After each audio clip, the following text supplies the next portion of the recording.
மகமே உண்டாகட்டும். இந்த நாள் வந்து உங்களுக்கு ஆசீர்வாதமாக இருக்கும்.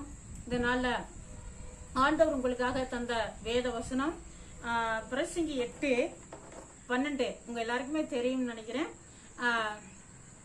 பாவி 100 தரம் பொல்லாப்பை செய்து நீடித்து வாழ்ந்தாலும் என்ன, தேவனுக்கு அஞ்சி அவருக்கு முன்பாக பயந்து இருப்பவர்களே நன்றாய் இருப்பார்கள் என்று அறிந்திருக்கிறேன். பாருங்க, பிரசங்கி வந்து சொல்றாரு. பிரசங்கி யாரு? இப்ப வந்து ஒரு ஞானி, அதாவது ஞானத்துல ஞானம் சிறந்தவர் சாலமோன் வந்து இந்த பிரசங்கி எல்லாம் வந்து என்ன செய்யறாரு, எழுதியிருக்கிறாரு. இப்ப இவரு அனுபவத்துல வந்து இவர் சொல்றாரு, அனுபவம் மட்டுமல்ல, அது உண்மையான ஒரு சம்பவங்கள். பாவி 100 தரம் பொல்லாப்பை செய்து நீடித்து வாழ்றாங்க. இப்ப வந்து நம்ம பாக்குறோம், நம்ம சொல்றோம், பேச்சு வாக்குல பேசியிருப்போம், கேள்விப்பட்டிருப்போம், பொல்லாப்பு செய்யறாங்க, இப்படி அநியாயம் செய்யறாங்க, அடம் பண்றாங்க, இப்படி ஏமாத்துறாங்க, மற்றவர்கள் துரோகம் பண்றாங்க, இவங்க எல்லாம் நல்லா இருக்கிறாங்களே.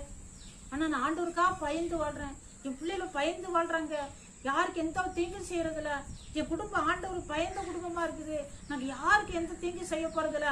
ஆனா எங்களுக்கு போயிட்டு இப்படிலாம் நடக்குது, எங்களுக்கு போட்டு இப்படி வியாதிகள், இப்படி பிரச்சனைகள், இப்படி துன்பங்கள், இந்த எங்களுக்கு தான் இப்படி நடக்குது அப்படின்னா நீங்க நினைக்கலாம். ஆனா இவ்வளவு துரோகம் பண்றவங்க எல்லாம் நல்லா இருக்கிறாங்களேன்னு நினைக்கிறோம். பாருங்க, அதுல சமாதானம் இருக்காது, அது நல்லா இருக்க முடியாது. ஆனா ஆண்டோட வார்த்தை வேத வசனம் சொல்லப்பட்டிருக்குது, வானமும் பூமி ஒளிந்து போனான் என் வார்த்தையில் ஒளிந்து போவதில்லைன்னு சொல்லிருக்கிறது. ஆண்டோட வார்த்தையில ஜீவன் இருக்கிறதே, வல்லம் இருக்கிறதே. அந்த வார்த்தை சொல்லுகிறதே, பாவி 100 தரம் பொல்லாப்பை செய்து நீடித்து வாழ்ந்தாலும் என்ன, தேவனுக்கு அஞ்சி அவருக்கு முன்பாக பயந்து வாழிறவர்களே நன்றா இருப்பாங்க. ஆண்டவருக்கு பயந்து வாழ்றவங்க, ஆண்டவருக்கு பயந்தவர்கள் பொல்லாப்பு செய்ய மாட்டாங்க, தீங்கு செய்ய மாட்டாங்க, மற்றவர்கள் துரோகம் பண்ண மாட்டாங்க. மற்றவர்கள் வந்து சொல்லுவாங்க, நீ தின்ற சோத்துல நான் மண்ணே அள்ளிப்பட்டேன் அப்படிலாம் சொல்லி எல்லாம் கேட்கறத பேசுறத பார்ப்போம். அப்படிப்பட்ட பொல்லாப்புக்கெல்லாம் தேவ பிள்ளைகளை துணிகரமா போக மாட்டாங்க. கொஞ்சமாவது என்ன செய்யிருக்கோம், பயம் இருக்கும் ஆண்டோட பிள்ளைங்களுக்கு. அப்ப அவங்க தான் என்ன செய்வாங்க, நல்லா இருப்பாங்க, சுகமா இருப்பாங்க, அவர்கள் சமாதானமா இருப்பாங்க, அவங்க சந்தோஷமா இருப்பாங்க. அவர்களுடைய நாட்கள் வந்து என்ன செய்யிருக்கோம், அது கொஞ்ச நாளா வாழ்ந்தான்னு கூட அவர்களுடைய வாழ்க்கையில சமாதானம் உண்டாகும். கொஞ்ச நாள்ங்கிறதே வந்து அதாவது நல்ல ஒரு திருப்திகரமான ஒரு வாழ்க்கை, மற்றவர்கள் ஒரு சாட்சி உள்ள வாழ்க்கை. அதான் வந்து கொஞ்ச நாளா இருந்தாலும் சரி, நீடித்து அவருக்கு காலங்காலமா வாழ்ந்து பிரயோசனம் இல்ல, அந்த வாழ்க்கையில சமாதானம் இருக்காது, குழப்பம், பிரச்சனை.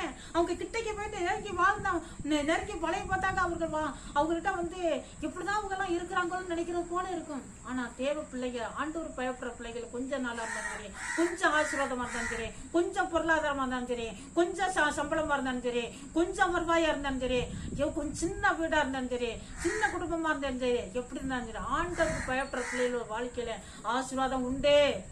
ஆண்டவர் ஆசீர்வதிப்பாரு, அந்த நாள் நல்லா இருக்கும். கர்த்தருக்கு பயந்து நடக்கிறவர்கள் என்ன செய்வாங்க, அவங்க நல்லா இருப்பாங்க, சுகமா சமாதானமா இருப்பாங்க. இந்த நாள் உங்களுக்கு ஆசீர்வாதமா இருக்கு நான் ஜெபிக்கிறேன். பரிசுத்தம் நல்ல பிதாவே, ஸ்தோத்திரம், நன்றி தகப்பனே. ஏசாப்பா, அந்த வேத வசனத்தை கேட்ட ஆண்டவரே, உடைய பிள்ளைல ஒவ்வொருத்தரையும் நீர் ஆசீர்வதிங்க தகப்பனே. இயேசுவே தோத்திரம், அந்த நாள் கர்த்தாவே தோத்திரப்பா. ஏசாப்பா தோத்திரம், மற்றவர்களாம் பார்த்து ஆண்டவரே, உலகத்துல இவ்வளவு தூரம் ஆண்டவரை அநியாயம் செய்யறார்கள், தீங்கு செய்யறார்கள், இவர்கள்லாம் நல்லா இருக்கிறார்கள், நான் இப்படி இருக்கிறேன்னு சொல்லி ஆண்டவர் அப்பா தோத்திரம் குழம்பி கொண்டு இருக்கிறார். உங்களுடைய பிள்ளைகள் யாரா இருந்தாலும் அவர்களுக்கு உதவி செஞ்சு அவர்களோட பேசுங்க, அவர்களை தைரியப்படுத்துங்க தகப்பனே. தோத்திரம், நன்றி ஏசாப்பா. தோத்திரம், உடைய பிள்ளைகளோட தேவைகளை எதுவா இருந்தாலும் சந்திங்கப்பா, சுகப்படுத்தினாலே நிரப்புங்க, சமாதானம் சந்தோஷத்தினாலே நிரப்புங்கப்பா. ஏசாப்பா, படிக்கிற பிள்ளைகளை தேவன் ஆசீர்வதிங்க தகப்பனே. ஆண்டவரை ஞானத்தினாலே நிரப்புங்கப்பா.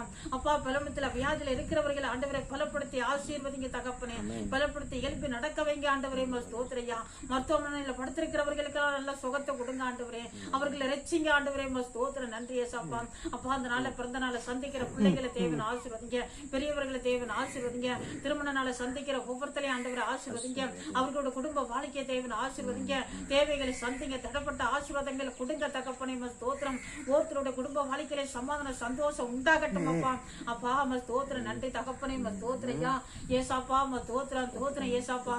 அப்பா, அந்த நாள் கூட ஆண்டவரை கடை வியாபாரி வியாபாரிகளுக்காக ஜெபிக்கிறேன். சிறு சிறு வியாபாரம் பண்றவர்களுக்காக ஜெபிக்கிறேன். வியாபாரத்தினால நஷ்டங்களை சந்திச்சுட்டு ஆண்டவரே அப்பா கடன் இவ்வளவு தூரம் இருக்குதே, நான் எப்படி நான் கடனை அடைக்க போறேன்னு சொல்லி ஆண்டவரே அப்பா தவிக்கிறவர்களுக்காக ஜெபிக்கிறேன். அப்படிப்பட்டவர்களுக்கெல்லாம் நீங்க உதவி செய்யுங்க தகப்பனே. ஸ்தோத்திரம். வியாபாரங்களை தேவன் ஆசீர்வதிங்க அப்பா. மீண்டும் முதல்ல பார்க்க ஆசீர்வாதங்களை பார்க்க நீர் உதவி செய்யுங்க தகப்பனே. ஸ்தோத்திரம். நன்றி அப்பா. ஏசப்பா ஸ்தோத்திரம் ஐயா. ஹல்லேலூயா. ஸ்தோத்திரம். அந்த விவசாயிகளுக்காக ஜெபிக்கிறேன். தெய்வமே எங்க தேசத்துல விவசாயங்கள் நடக்கிறதப்பா. அந்த விவசாயிகளை தேவன் ஆசீர்வதியும். விவசாயிகளை தேவன் ஆசீர்வதியும். ஆண்டவரே அப்பா கஷ்டப்படுறார்கள், விவசாயத்தினால கஷ்டப்படுறார்கள், பட்ட பலனுக்கு ஏற்ற ஆசீர்வாதங்களை பார்க்க ஆண்டவரே நீங்க உதவி செய்யுங்க தகப்பனே. ஸ்தோத்திரம். நன்றி ஏசப்பா. அப்பா விவசாயத்துல எந்த நஷ்டங்கள் வரக்கூடாதப்பா. அப்பா உதவி செய்யுங்க தகப்பனே. ஸ்தோத்திரம். ஸ்தோத்திரப்பா. ஆண்டவரே அப்பா மீனவர்களுக்காக ஜெபிக்கிறேன். மீனவர்களை தேவன் ஆசீர்வதிங்க. மீன்களை பிடிக்க கடலுக்குள்ள ஆண்டவரே ஆழமான கடலுக்குள்ள போறார்கள். அவர்கள் சமாதானத்தோடு திரும்பி வர உதவி செய்யுங்க தகப்பனே. ஸ்தோத்திரப்பா.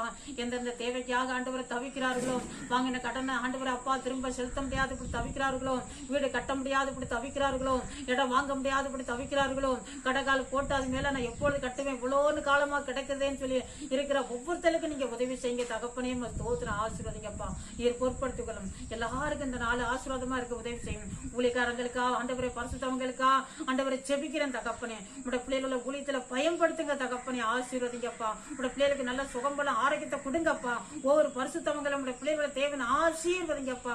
ஆண்டவரை ஊழியத்தில் ஆண்டவரை ஆசீர்வாதங்களை பார்க்க உதவி செய்யுங்க தகப்பனே. ஸ்தோத்திரம். நன்றி அப்பா.